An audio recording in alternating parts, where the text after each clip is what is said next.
पुरी रे Shri Jagannath medical college and hospital रे मध्य gynaecology एवं ऑर्थोपेडिक्स डिपार्टमेंट्स रो प्रोफेसर एवं असिस्टेंट प्रोफेसर पदवी गुड़िक केबे सुधा फिलअप हबो तत्सहित आपण समस्ते मध्य जानिचंती पुरी गोटे विशिष्ट पर्यटन स्थली डेली बेसिस रे टूरिस्ट फुटफॉल बहु मात्रा रे होउची आमे गत वर्षर मध्य चंदन यात्रा ट्रेजेडी विषय समस्ते अवगत अच्छु से परिप्रेक्षी में पचारिबा चाहिए गोटे निर्दिष्ट बर्न यूनिट नथिबा जोगु बहुत असुविधा होची गोटे बर्न वार्ड अच्छी जो दीटी मेल एवं दीटी फीमेल 4टी बेड अच्छी किंतु सेठी मध्य प्लास्टिक सर्जरी रो व्यवस्था नाही तेणु या उपरे माननीय मंत्री अनुध्यान करी किछि निर्दिष्ट पदक्षेप ग्रहण करिवे कि माननीय मंत्री स्पीकर मैडम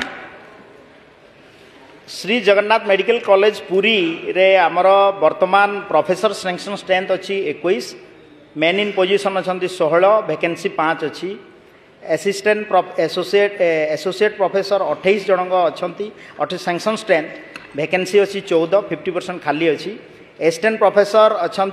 सैंक्शन स्ट्रेंथ 45 एवं असिस्टेंट प्रोफेसर अच्छा 42 एवं निश्चित भाव में जोटा सुपर स्पेशलिटी कथा कहते सरकार पुरी रे गोटे सुपर स्पेशलिटी पाई एक्टिव कंसिडरेशन रे अच्छी एवं निश्चित भाव में मुझे धन्यवाद देवी एवं जगन्नाथ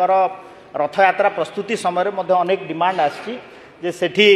गोटे बर्न यूनिट करने तो आमर ये जो सुपर स्पेशलिटी जिते बड़े प्रपोजाल होउची से समय निश्चित भाव में जगन्नाथ धाम पुरी रे आम बर्न यूनिट पाई तार सुव्यवस्था करूँ।